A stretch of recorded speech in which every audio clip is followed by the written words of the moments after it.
Welcome to Resilience Development in Action, where strength meets strategy and courage to help you move forward. Each week, your host, Steve Bisson, a therapist with over 2 decades of experience in the first responder community, brings you powerful conversations about resilience, growth, and healing through trauma and grief. Through authentic interviews, expert discussions, and real-world experiences, we dive deep into the heart of human resilience. We explore crucial topics like trauma recovery, grief processing, stress management, and emotional well-being. This is Resilience Development in Action with Steve Bisson.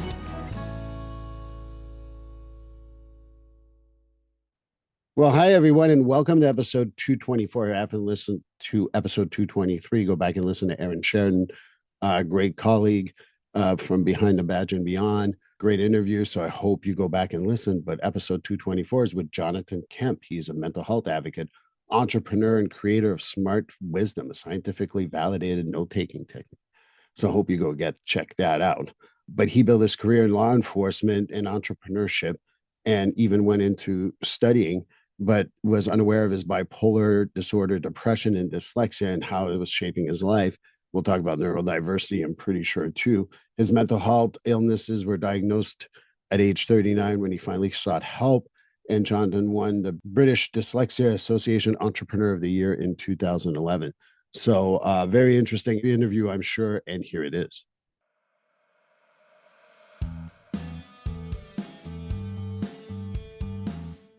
GetFree.ai. You heard me talk about it. I'm going to keep on talking about it because I love it. I've had about a year and a half, 18 months practice with it, and I still enjoy it. And it saves me time and it saves me energy. Free.ai takes your note, makes what you're talking with a client, just press record. And it does either transcript, it does a subjective and an objective with a letter if needed for your client and for whoever might need it. So for $99 a month, it saves me so much time that it's worthwhile. And if you do it for a whole year, guess what? You get 10% off. More importantly, this is what you got to remember, because you are my audience that listens to Resilience Development in Action.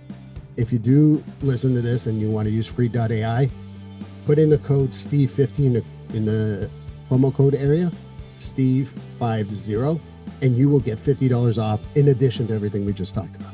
Get freed from writing your notes. Get freed from even writing your transcripts. Use that to your advantage. Free.ai, a great service. Go to getfree.ai and you will get one of the best services that will save you time and money. And I highly encourage you to do so. Well, hi, everyone, and welcome to episode 224. One of the things that I'm always very honest with our audience is that I get a lot of solicitation from different people. And I got this from Jonathan Kemp, who is with us today. I found it fascinating for several levels because he talks about people in situations where they're not talking about their mental health, being a little more strong about it, even people in leadership. And I thought that, as a former first responder himself, I thought it'd be perfect for this podcast. So Jonathan, welcome to Resilience Development in Action. Steve, thanks very much for having me. Greatly appreciated. We were having a great pre-interview conversation that I can't rebroadcast, unfortunately, for several reasons, and we'll get it, but no one else will. And if you want to know, just write to us. But, I got to know you a little bit. I obviously read all your stuff that I received. Very interesting stuff, but I'd like you to introduce yourself to the audience so they know a little bit more about you. Yes, by all means. So I have a lot of experience with mental health issues and with neurodiversity. And what makes my story a little bit unusual, but possibly not from a first responder perspective, is that I didn't actually get professional medical help until I was in my late 30s. And it was only then that I was diagnosed with bipolar disorder and depression. And I wasn't diagnosed with neurodiversity issues, in particular dyslexia, until I was in my late 40s. So I had a lot of experience of trying to manage these situations on my own. And so I've got a lot of experience of doing that, and then a lot of experience following medical advice, sometimes more than others. And so I can sort of see both sides of the coin. And also that I think something that might resonate with first responders is that I was determined to fix myself on my own. I saw it as an insult to go and see a doctor. It was a weakness or a mission of defeat to go and see a psychiatrist or even worse, a therapist. And likewise with taking medication. So I sort of approached it through that prism. But I must admit, for the 12 years that I was a first responder and working in the London Police, I had, although I knew something was seriously wrong, I didn't know it was mental health issues at the time. So you were in London, like what part of London? Yes, I lived in London and I policed in central London, two districts within central London. So I was a constable for 5 years, then a sergeant for 7.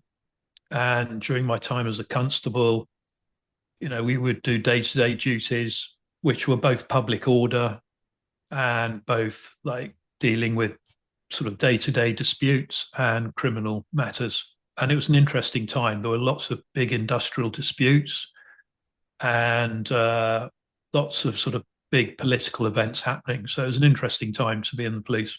Well, it sounds like it was a good time to be anywhere. But one of the things that's difficult is when you're fighting your own mental health issues.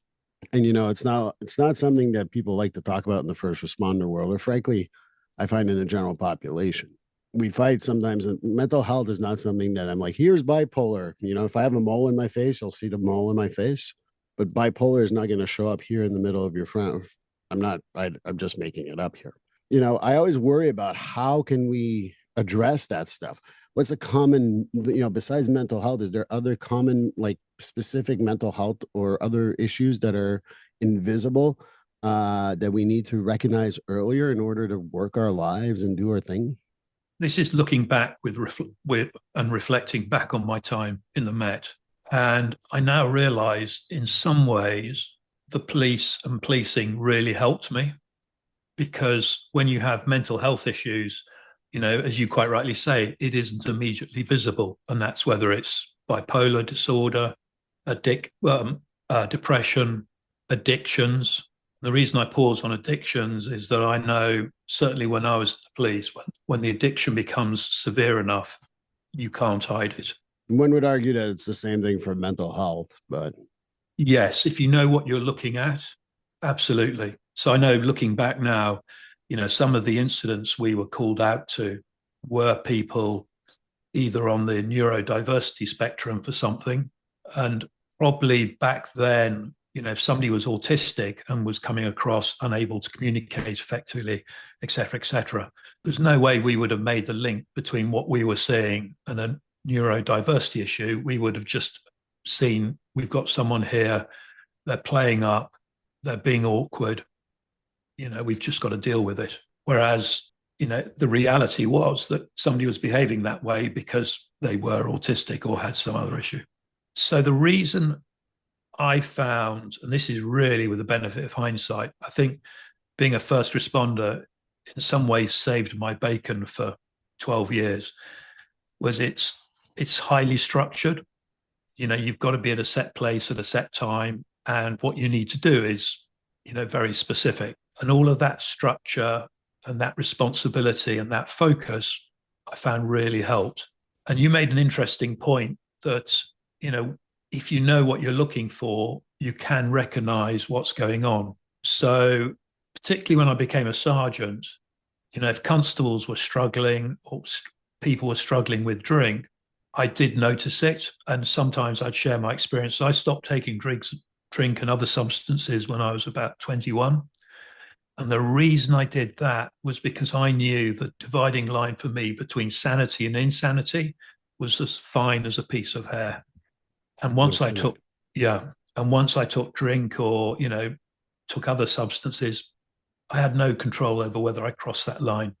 So I stopped when I was early 20s, and then I was in 12-step fellowships for maybe 10, 15, even 20 years, for 20 years. Well, there's so many questions that came up about, these are more curiosity questions. The first thing I want to ask is, how are shifts structured in the London Police? Is it like 8-hour shifts and one in the morning, one in the afternoon, one in the evening, or is there a different way that they structure it in London?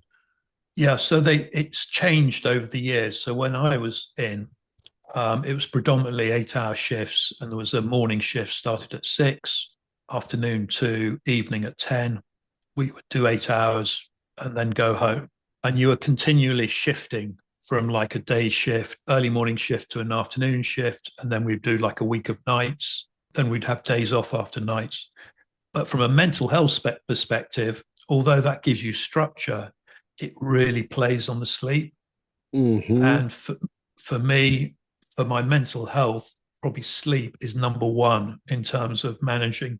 And what I would say, the more that one can, and this is a sort of general reflective thought, if one is a first responder, if one has a choice over whether to do rotating shifts, continually changing, or a consistent shift for a period of time, I would always recommend the consistent shift for a period of time because it allows your sleep to normalize. Well, that's what I want. It's interesting that I think for the last 3 to 4 podcasts, and you're number 4 right now, who are saying the exact same thing, how important it is for sleep.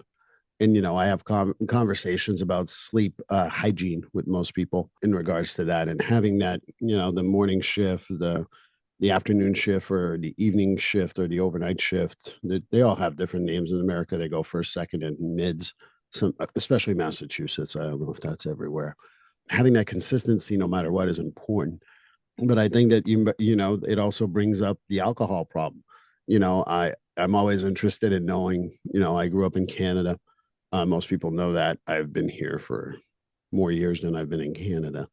And for the step work, there's always been a little bit of I don't know how to put it other than secret sometimes. It's almost like a shame thing when I grew up in Canada. As I got here, maybe because I'm in the mental health field and I wasn't up there, maybe it's not. But I feel like more and more we've become a lot more aware of the 12-step programs or any type of programs that help you stay sober. And it's a lot more open. One of the concerns that I hear all the time is, well, I'm a police officer. I don't want to be sitting there with, some guy probably, arrested or whatever 2 days before, 2 weeks before, 2 years before. It doesn't really matter. What do you kind of say to that, or what's your reaction to that? Because that's something that's come up many, many times in my work and my career. Because the drink helps you sleep, which is great until it doesn't.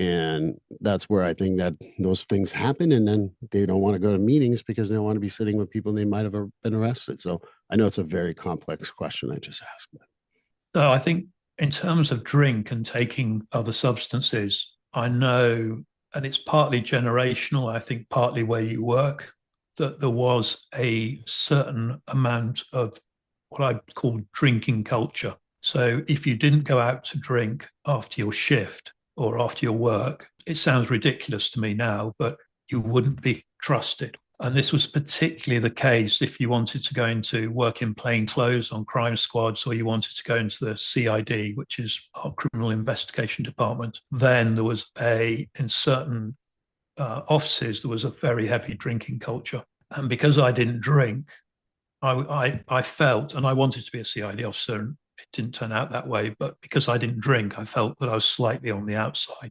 I mean, I'd still go to the pub, have soft drinks, but I think people thought it was a bit odd. In terms of people worrying, I think the first priority, if one thinks that drink is taking too much control, is to get help, whether it's a 12-step fellowship, it's seeing the doctor and looking for alternative ways, because the 12 steps are really good. They've helped me enormously, but they aren't the only solution. There are other ways to do things.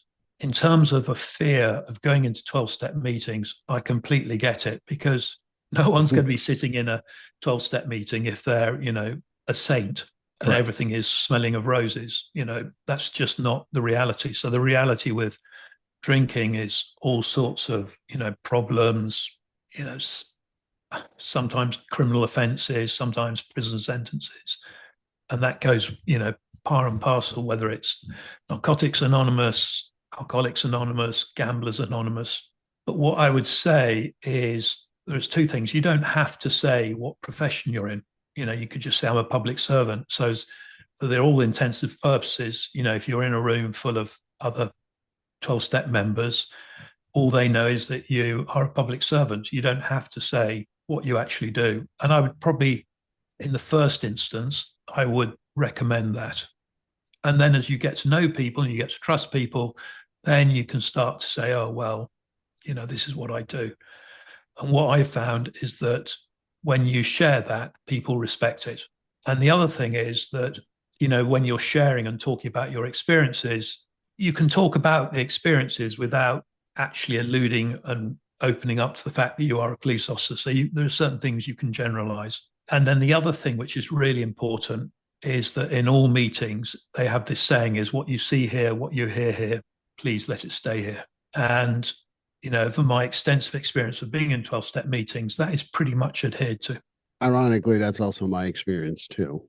Having, one of the challenges that I find here particularly, and yes, I'm calling you out if you're listening to this, and if you're upset about it, call me, text me, and I'm not hard to find. But there's this chronic uniqueness that comes up sometimes. Well, I'm different. I don't need the 12 steps, or I'm a police officer, I got to handle it myself, or I'm a firefighter, we have to have our own groups. And yes, I'm calling everyone out. If you're upset, just call me out.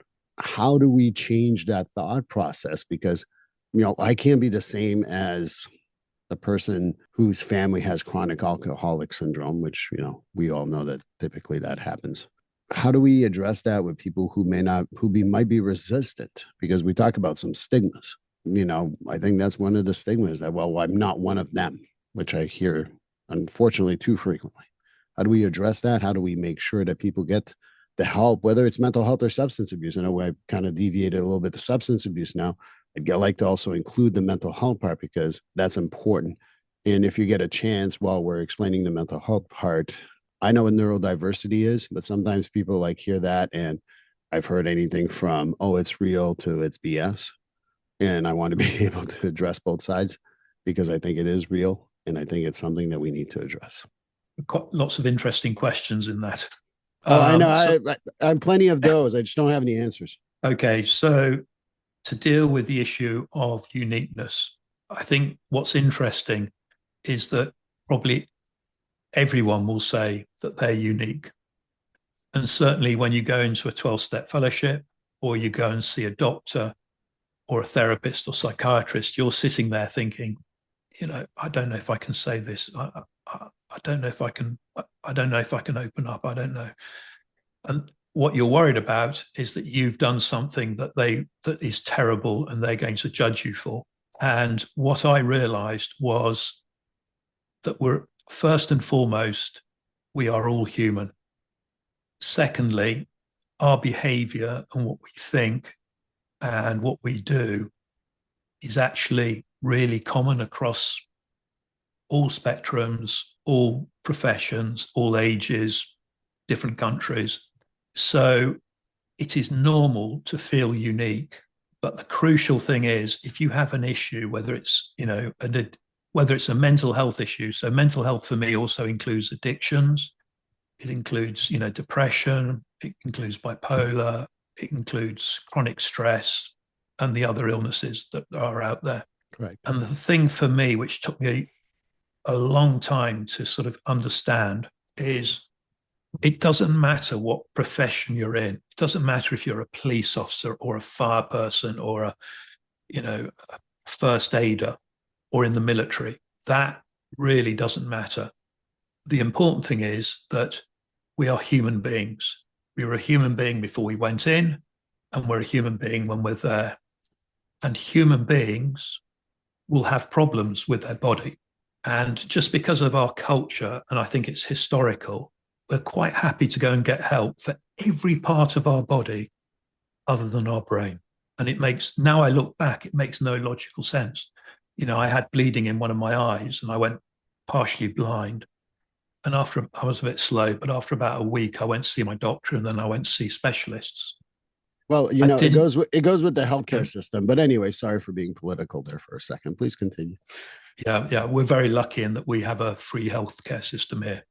Yeah, but sometimes it's hard to get in. I know Canada is the same time. So there's some same problem sometimes. But anyway, the checkup from the neck up, you were talking. And so for me, if you've got problems with the brain, it's not you're not weak. You're certainly not unique. if you can, either go and get professional medical help. In the first instance, just get an assessment. In the same way that if you had a knee injury because you fell when you were chasing someone, or you fell when you were climbing up a ladder and the ladder slipped, if you had a chronic knee problem, you'd go and see a knee specialist, as much as your medical system will allow you to do.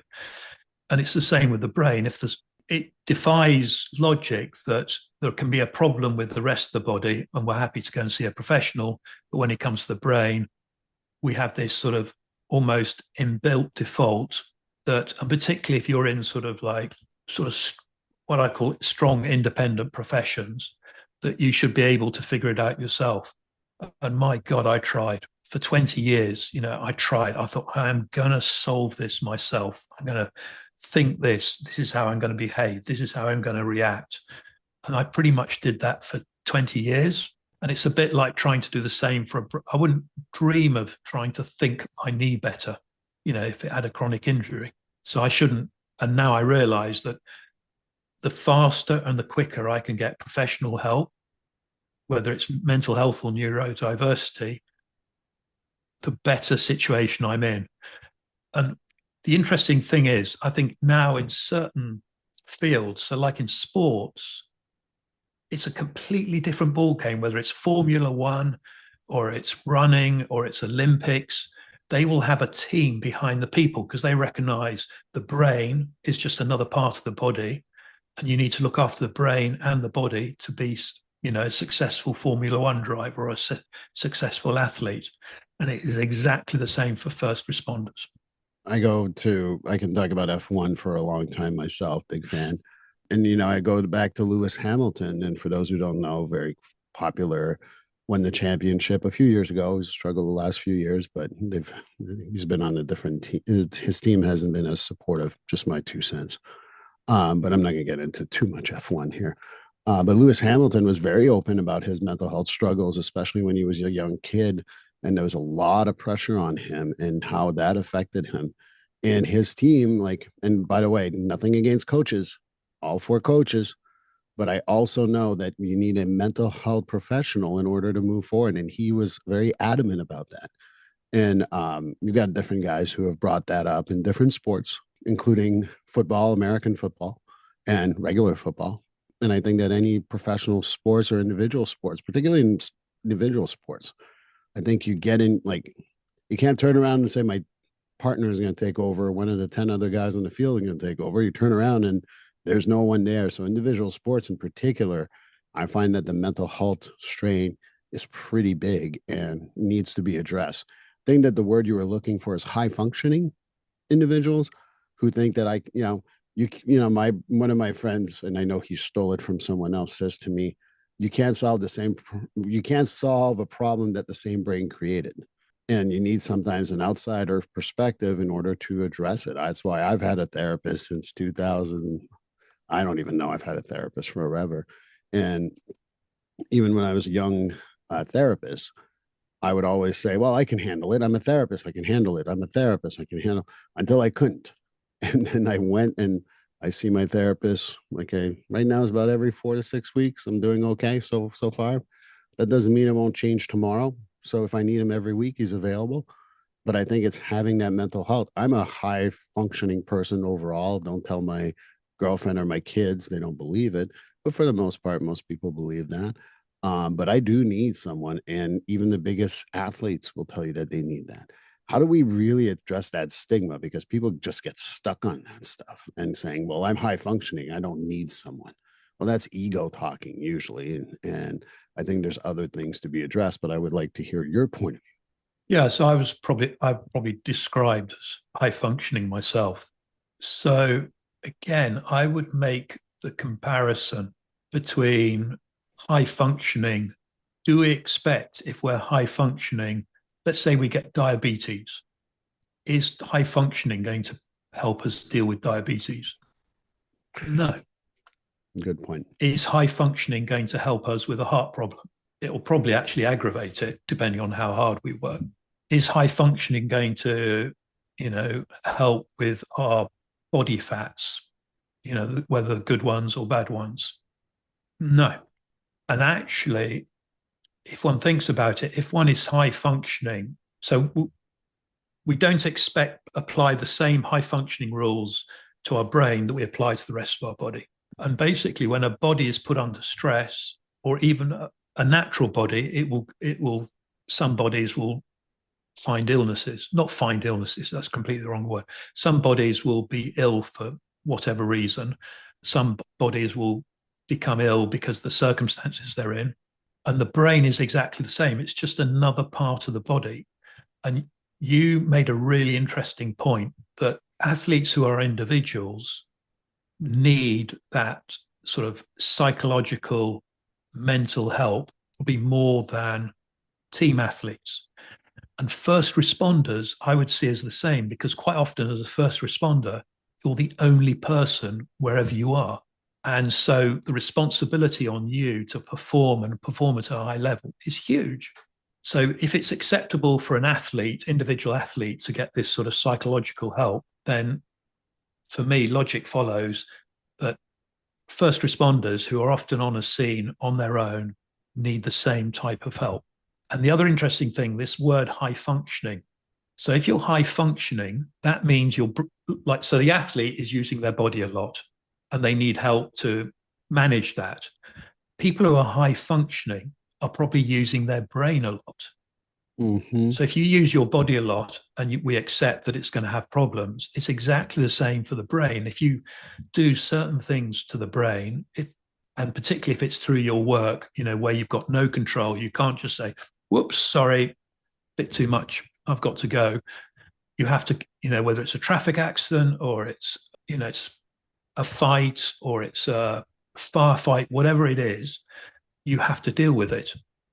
And as you're dealing with it as a high functioning person, you may be doing really well, but the brain is continually being impacted by whatever you're dealing with. And so what I would say, whether, whatever it is, whether it's a mental health issue, and so for me, it was chronic depression and bipolar disorder type 2. And in terms of neurodiversity, I have dyslexia, which means that I have problems reading things. I have problems with remembering. I have problems doing two things at once. So for me, like when I was in the police and we would team up on night duty in what we call fast response cars, and you'd have the driver, you'd have an operator and somebody in plain clothes in the back. And I hated being the operator because I had to listen to the radio and then tell where the driver needed to go. And I was just hopeless at it. I couldn't remember any of the roads, even though I'd been there for years. Mm. And I now realize that a lot of that was because when my brain processes information as a person, someone who has dyslexia, if I'm trying to process two things at once, my brain just goes like a sort of fuzzy television. It just sort of crackles out. Well, I think that I wrote it down because I thought it was a great point. High functioning people will use their brain, so therefore they probably need to get it checked out. I like that. And I think that the whole fuzzy brain when you're doing two things at once, and especially, in a higher stress environment, this is not, coordinating the choir. It's a little more complex when you're working as a police officer, firefighter, first responder, EMT, paramedic, or what have you. Definitely plays a factor too. One of the things that I was also wondering, and I don't know if you've encountered this, but if you haven't, this, certainly advice is always welcome. Sometimes people will see their colleagues struggle. They'll even tell me in therapy. Some of my clients will be like, oh, one of my guys is having problems, or one of my friends is having problems at work. And they go, how do I get them to therapy? And I'm like, well, you tell them that they probably need therapy. And how do we change how we communicate that to anyone? Because I think it's something that is stigmatized too. It's not like you go around and tell people, you need mental health help. I think that that's something that comes up a lot in America, particularly. And I think in general, I think it's one of those things, even in more accepting countries, for lack of a better word, there's still this go get some help has a huge stigma, and kind of like, who are you to tell me I need a mental health help? Yeah, it's tricky. And I think it's also tricky in where you've got all male environments or predominantly male environments. And I think it's just a fact, it's a feature of men and believing that, they should be able to manage on their own and do everything on their own. The way around that will be through education, through training supervisors on what to do, what to look for, how to respond, what are the services available. So I would say, from my experience, how you help someone as a colleague. I think if you're a supervisor, it might be slightly easier. Certainly, I found it easier when I was a sergeant supervising young constables. I found it easier to approach sort of sensitive subjects like that because I had a duty of care for them. So it didn't seem too strange that I would do that. But with colleagues, I would say it's the same as friends. In the first instance, is, just see if they want to have a talk. If they want to have a talk in private, I don't think it'd be too remiss to say, are you okay? Do you want to have a chat? And if you think it will be accepted, you could say, God, you seem to have been a bit down, or you seem to have been struggling recently. Would you like to have a chat? So I think that's one thing. And in the first instance, unless it's an emergency and, somebody's having a psychotic episode, or, I've been in instances where obviously this didn't happen and it's my imagination, but I've been in instances where, the driver of the police car or the police van is drunk, or the detective can hardly stand on their feet. What do you do? And in those sort of instances, you have to take immediate action. Whether you report it, I don't think there's a hard and fast rule. Well, the rule is you report it. What you do in reality, I think there is certain flexibility depending on what the situation is. Yeah, so I would say with colleagues, as a supervisor, it's easy because you have that duty of care. And also within the people you supervise, you have that ability to define what is acceptable and not acceptable. And it may be different in other teams, other units, but you have a certain amount of freedom and authority to define, what can be done.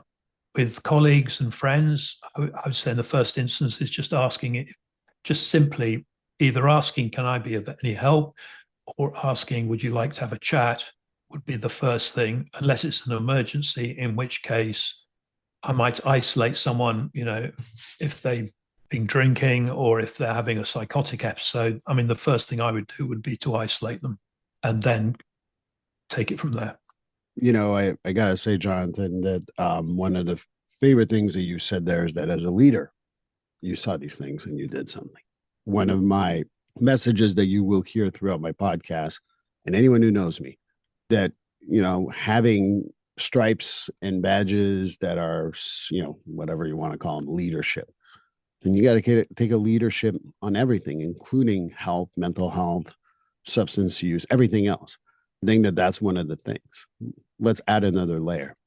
I don't think you need to be a leader with stripes or whatever they call them. I don't know if it's the same down in the UK in particular, but here it's stripes. I tell them you don't need stripes in order to be a leader. You go talk to someone. Hey, are you okay?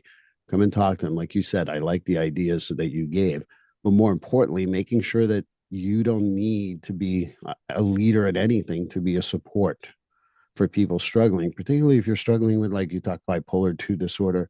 And for those of you who don't know, that's more of a depressed type than it is the manic type.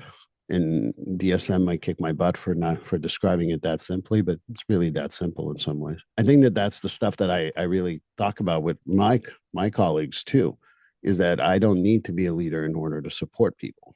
And hopefully we can work on that stigma overall. But, one of the things that I really was interested in too is that I know you're an author. I am an author too, so I respect that significantly. And I see it behind you, finding peace of mind. Would love to hear more about your book, because I think that some of our audience would really benefit from having some of those readings and having your book. So please tell a little more about your book. Yeah, by all means. So I realized during COVID, well, the first thing is during COVID, I thought that would be really easy because I know what shit feels like. And it was an absolute nightmare. I had three or four bipolar highs and crashes. And by the end of it, I was at my wit's end. But the positive side of that was I went to get proper medical help again, changed my medications. And then after that, it was like a miracle. It wasn't an effort to think, to breathe, to enjoy the sunshine. It was a complete miracle. And during that stage, I decided that actually one of the greatest, if not the greatest wealth I have is my knowledge and experience about mental health and neurodiversity. And so I thought, if I could capture that in a book, hence Finding Peace of Mind, I could then share that with others. And that idea of being able to take something that's had a huge negative impact and use it to, help or empower or inspire others really appealed. So I wrote the book, and it covers sort of three distinct areas. One is my memoir, where I talk about my various experiences. I was also a cowboy in Australia for a year. So Wow. it was amazing. It was probably, if not one of the best year of my life. It was incredible. So the first section is my memoir. The second section is my analysis of what helps. So because I'm high functioning, I'm highly analytical, I've been constantly reviewing, what works, what doesn't work, what could I tweak, what could I develop? And I thought that's another area I can bring huge value, is the fact that I'm highly analytical. So I put in a section of the book, it's about 120 pages, of things that work. So for example, I cover 12 questions that I had that stopped me from getting help. So the number one was, it's simple, seeing a therapist is a weakness. It's an admission of defeat. So I put what I used to think and what I think now, which is the most sensible thing to do if you have a mental illness. And then I also put in what I call 14 foundations. So these are like foundation blocks, and everybody will have different ones, but these are my foundation blocks that I try and maintain to keep good mental health. And funnily enough, number one is sleep. Without sleep, I'm struggling straight away. And so that is the book. It goes live on the 10th of October this year, which is World Mental Health Day. And what I've decided to do because I'm promoting it, I never feel quite comfortable with the idea of sort of self-promotion, to the idea of financial gain. I know in some situations it's perfectly normal and acceptable. And I think for something like this, it just doesn't quite sit comfortably with me. So what I've decided to do is, for the first year from publication, all profits will go to 4 mental health charities. And what I've decided to do in terms of getting the book out there, because there's one thing, writing it, another thing, publishing it, another completely different ball game is getting it out there. I've decided to do a 7-month walk and talk. So I'll start in the Shetland Islands in the north of Scotland. I'm going to walk all the way through Scotland, England, up through Wales, across to Ireland, and down the length of Ireland. And it'll be 7 months on the road. And during this time, I will do talks. I will do in-person interviews, random interviews. And again, for the whole of that 7 months, I'll be raising money for these 4 mental health charities. Wow. Well, I think that, is there a way for us to follow you anywhere on the internet while you're doing that walk? Yes. So I'm setting everything up at the moment. And funny enough, I'm hoping to persuade or encourage some of my colleagues that I used to be in the Met Police with to actually help me in terms of support. So these are people I've known for 40 years and they're still friends. Wow. Yeah, I have some really, really good friends from the Met Police, and I treasure those friendships. So at the moment, it should go live, hopefully in about a week or so. Is my website, jonathankemp.com. And from there, you will see the walk and the social media channels. And the reason some people say, are you sure you want to start on the 1st of January? So I'll be starting on the 1st of January in the northernmost island above Scotland. And the reason I'm doing that is because the weather will, I think safe to say, will be appalling. But that reflects mental health. Sometimes Correct. It is really, really tough. And all we can do, even when we're on duty, is literally put one foot in front of the other. And so that's the reason of starting then. And you're going to walk all the way down to London, or you're going to go even deeper into like almost to what? Sorry, I'm going to plug Boston on the, what would be the east side of England. Yeah, so I'm going to go down to London, and then I want to try and limit it to 7 months because I could see it could just go on ad infinitum. So depending on how I'm doing time-wise, I want to then go down to the south coast of England, walk along, then walk up to South Wales. Yep. Which is on the left-hand side of England. Yes, left-hand side of England. Yeah. I want to go from South Wales to North Wales, then cross over the Irish Sea and go from Northern Ireland all the way down to Southern Ireland, not quite the tip of Southern Ireland, but very far down. Well, I'm taking a trip down to Ireland in April next year, in 2026. So if you are there, I would love to meet you on your walk. And if you're not, well, I'll be close.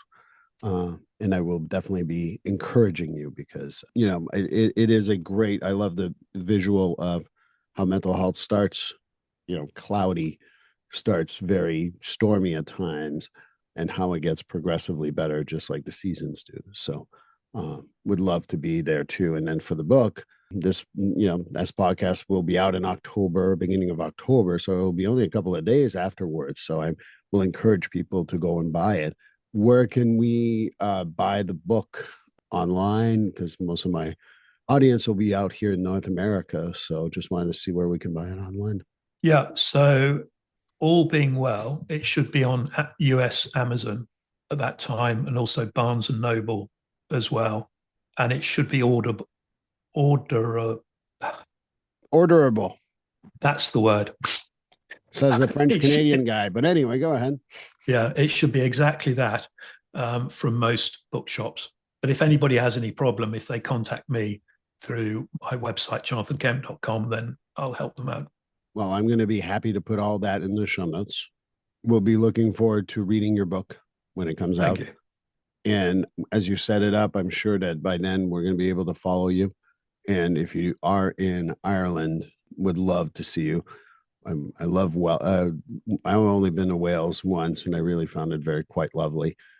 Although I've got to be honest, my favorite part, as I've said to many people in England, was the Lake District area, which I thought was fantastic. But of course, not everyone enjoys that. So, Jonathan, I really appreciate your time.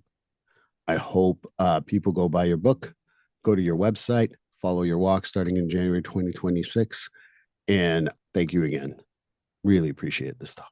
Thank you very much for having me. It's been a really interesting talk. Thank you. And for those of you joining me, can't wait for episode 225. Hope you join me then. Please like, subscribe, and follow this podcast on your favorite platform. A glowing review is always helpful. And as a reminder, this podcast is for informational, educational, and entertainment purposes only. If you're struggling with a mental health or substance abuse issue, please reach out to a professional counselor for consultation. If you are in a mental health crisis, call 988 for assistance. This number is available in the United States and Canada.